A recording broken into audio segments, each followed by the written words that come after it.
Qué gusto me da saludarlos. Hoy tengo una cápsula súper especial. Seguramente has escuchado la frase que morimos de miedo. Esta frase, aunque mucha gente la utiliza, más aún con todo lo que hemos podido comprobar y con todo lo que sabemos ya de cómo el estrés es realmente lo que mata a las personas, te voy a explicar como nadie por qué es que esta frase es real. Morimos literal de miedo. Cuando tú tienes un estrés muy alto, te va a llevar, sin lugar a dudas, y está comprobado biológicamente, no hay duda de ello, te va a llevar o puede desencadenar una enfermedad. Esto hay que tomar en cuenta que el estrés debe tener ciertas características, por ejemplo, que sea dramático, inesperado, que te lo calles, que no lo expreses, o bien que no te sientas comprendido al expresarlo, y que no le encuentres una solución aparente, al menos en ese momento para ti. Esto puede crear un cortocircuito en tu cerebro, literal, se genera un cortocircuito en las neuronas en un área específica del cerebro que va a dañar un relé. ¿Qué es un relé? Te lo explico rápidamente. Relé es el área en el cerebro donde se almacena la información del funcionamiento de un órgano. ¿Qué va a variar que se dañe un relé o que se dañe otro relé? Bueno, bien, basado en el estrés que tú estés viviendo, dependiendo los tintes que tú estés viviendo ese estrés o con qué colorido del conflicto le des al estrés, qué colorido del conflicto tenga, basado en tu estructura mental. O sea, me refiero a que si yo pierdo el trabajo, puedo estar pensando en un hijo que tiene asma y que no le voy a poder comprar sus medicamentos. Pero también va a haber otra persona que quizá pierde su empleo, pero no tiene hijos. Entonces su estructura mental es diferente a la tuya y su estrés, que es el despido, lo va a vivir de otra manera. Y a lo mejor él se preocupa más por su alimento que va a comer. Y puede haber una tercera persona que es millonaria, que tiene mucho ahorrado, que fue heredado y que trabaja por gusto. Esta persona, cuando la despidan, seguramente no hará estrés. Entonces tenemos la primera, que va a preocuparse por su hijo, que tiene asma, y lo va a vivir en términos o en tintes o con un colorido de desprotección. Tenemos a la persona que está desprotección, que, perdón, dañaría probablemente un tejido de protección, que podría ser pleura, peritoneo, pericardio, meninges, X. También la segunda persona que platicamos estaría preocupada por el alimento y ella dañaría probablemente el hígado. El hígado es el encargado de guardar los nutrientes de los alimentos y podría dañarse, alterarse la función de este órgano. Y por último, tenemos a la que no vivió ningún estrés con el despido, por lo tanto no va a tener enfermedad. Por eso es que no toda la gente que tiene, o no todas las personas, o un grupo de personas que tienen un mismo estrés, enferman de lo mismo. Está basada la enfermedad o la reacción o el relé dañado va a estar basado en el órgano que tenga relación con el conflicto a como tú lo vivas. Te resumo la explicación. Basado en el estrés, dependiendo del impacto que tú vivas, basado como tú lo vivas, vas a dañar el relé que tenga relación con el órgano que su función esté ligada a como tú estés viviendo el estrés. Y es así. Entonces, tomando desde este punto, hablamos de que cuando una persona tiene un estrés y genera un síntoma, puede ese mismo síntoma generarle otro estrés. Y este es muy común cuando hay un conflicto de diagnóstico, que también por ahí ya lo hemos abordado en algún video. Cuando a ti te dan un diagnóstico basado en lo que tú crees de la enfermedad, puedes estar alterando otro órgano. Por ejemplo, si el diagnóstico representa que vas a gastar mucho en medicinas o tratamientos, podrías estar dañando el hígado porque sabes que va a faltar dinero para comprar alimento. Y esto va a dañar el relé que controla el hígado. Si tú lo vives de otra manera, por ejemplo, que no va a haber liquidez, dinero, lo puedes mandar a los riñones, que representa la liquidez. Si tú lo vives de una tercera manera, por ejemplo, que te vas a morir, puedes estar dañando el relé que controla el pulmón. Y normalmente, los órganos vitales que están controlados por el tronco cerebral, que son todas las memorias arcaicas que tenemos y que controlan los órganos vitales, aquí evidentemente los estrés o el estrés son muy fuertes porque están relacionados con la supervivencia del individuo. Por eso es que dañamos los órganos vitales, tienen que ver con la supervivencia del individuo.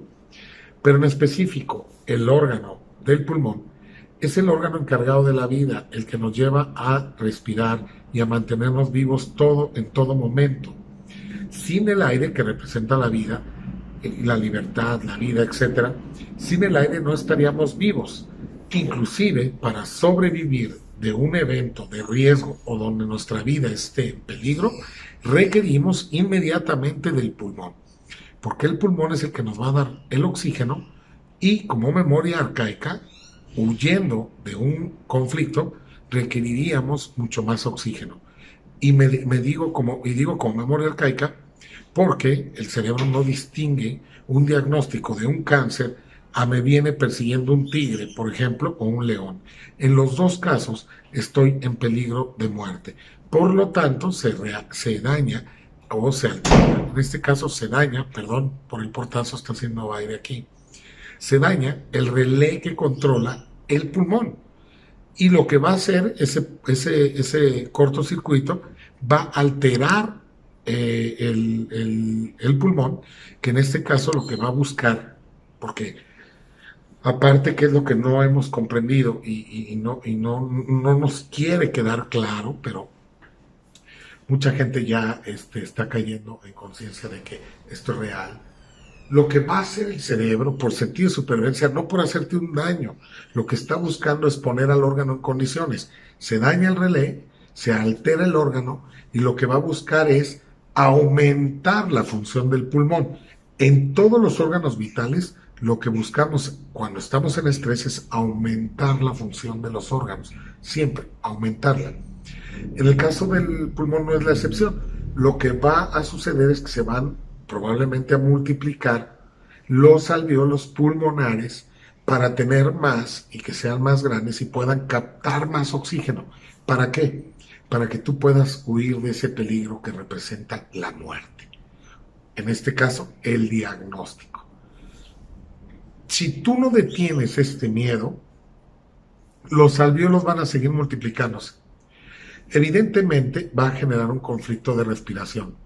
La respiración, aparte del conflicto que ya te representa miedo a morir, la falta de oxígeno, como podría ser también una neumonía típica, te va a dar miedo a no poder respirar, porque cada que quieres jalar aire no puedes. Evidentemente, por mucho que seas médico o que inclusive sepas de biología, el no poder respirar es desesperante y además podrías entrar en pánico a no poder seguir respirando y a morir. ¿Esto qué es lo que va a ocasionar? Porque esta falta de aire se está ocasionando por esta multiplicación que se está dando en los alvéolos. Que si tú vas al doctor, probablemente te podría decir que tuvieras ya un cáncer de pulmón. Y al faltarte el aire de esta manera, pues vas a aumentar el conflicto de miedo a morir. ¿Qué va a pasar automáticamente? Vas a aumentar los alvéolos pulmonares, que sería aumentar la función para tener más oxígeno. Y este ciclo, si no termina, lo que va a pasar es que tu corazón se va a cansar y va a terminar parándose, pues va a haber un infarto y es lo que va a causar la muerte. Por eso es que decimos que lo que mata realmente es el miedo a morir. Evidentemente hay un programa sobre la muerte natural por vejez, ¿no? Pero también esa muerte la vamos a decidir nosotros cuando estemos cansados o cuando entremos en pánico a morir, cuando estemos quizá ya más grandes o viejos. Pero hay muchas personas que se conservan mucho más tiempo que otras y se conservan bien y quizá no se cuidan. En algunos casos yo he visto gente que está mucho mejor que la que se cuida muchísimo. Pero bueno, independientemente de eso, que también podría haber creencias ahí, que estoy de acuerdo que el cuidarse, hacer ejercicio, un poco de buena alimentación, tomar líquidos, etcétera, evidentemente va a ayudar, pero también el mantenerte tranquilo es una de las bases principales. Entonces, ¿el miedo a morir mata? La respuesta es sí, y la explicación es esta que te acabo de dar. Si tú, por eso es que mucha gente entra, por ejemplo, eh, al hospital por un síntoma X y después se complica con una neumonía, y es ahí donde empieza a haber pánico en el hospital o en la misma familia porque se está complicando el cuadro, y es porque si no detiene este miedo a morir la persona por estar ahí en el hospital y algo evidentemente le ocasionó miedo a morir, pues va a acabar con un desenlace fatal.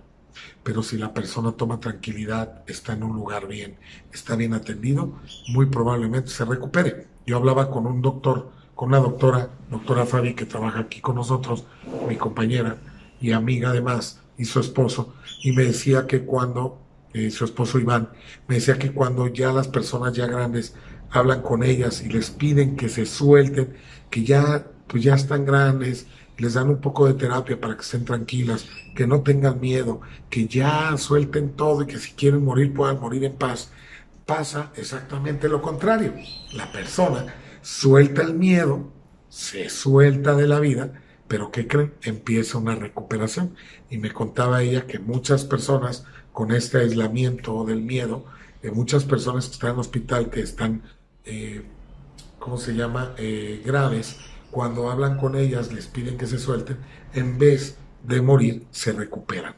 Y es así, en esta dictadura del miedo, dictadura del encierro que nos han hecho, bueno, pues hay muchas personas que cuando sueltan todo, se empiezan verdaderamente a recuperar. Y es por eso, porque dejan de alterar los órganos. Entonces, toda enfermedad tenemos que verla como un proceso.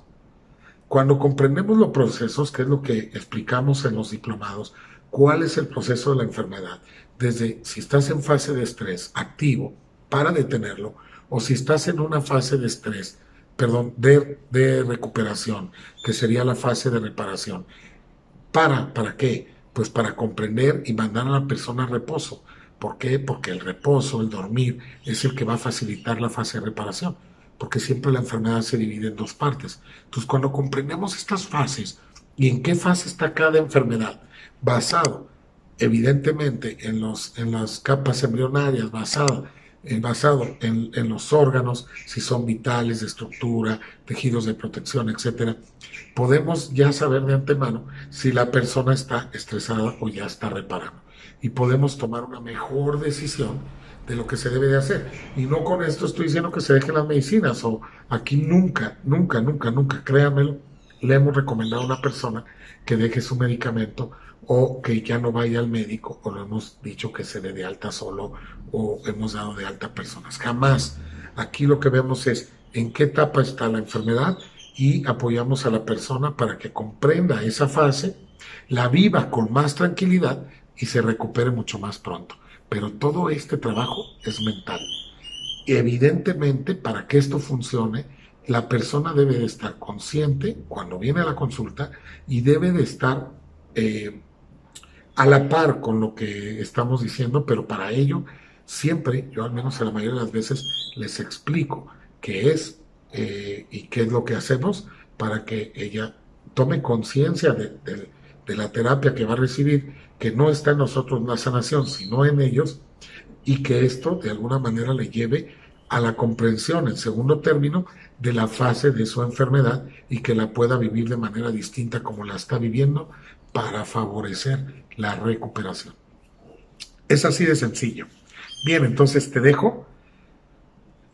Te quería comentar, evidentemente la muerte es un programa, un programa para mí es una creencia arraigada y ya está comprobada y quedó evidenciada, al menos para mí, basado muchas veces en las repeticiones de los eventos. Y estas creencias pues quedan ahí arraigadas, y esa creencia causa un programa que se activa automáticamente cuando huele, cuando sucede, cuando va a suceder, cuando parece que va a suceder, se activa este programa que podría estar reflejándose en un miedo o en ansiedad o en X. Te va a desencadenar una emoción, y esta emoción va a parar en un síntoma si es que no se detiene. La muerte evidentemente es una creencia y te lo voy a comprobar en otro video, porque este ya se hizo de 15 minutos. Está padrísima esta explicación de la muerte, es una creencia porque empezamos ya a detener o a cambiar nuestro paradigma sobre la muerte y créanmelo que pronto veremos personas que viven muchísimos, muchísimos años, pero es porque empezamos a creer que la vida podría durar más de lo que creemos que dura. De hecho, la medicina, nada más como introducción, lo que busca es alargar la vida y la calidad de vida de las personas. Y tan creyeron que se podía, que lo buscaron, lo lograron y lo hicieron. Pasamos de vivir 40 años a 80. Entonces, la creencia de que podíamos alargar la vida, la alargó. Pero ¿qué pasa si empezamos a pensar que podemos vivir 1000 años? Que de hecho ya está pasando, te platico en otra cápsula. Cuídate mucho, con amor y sin apego al resultado, que estés bien.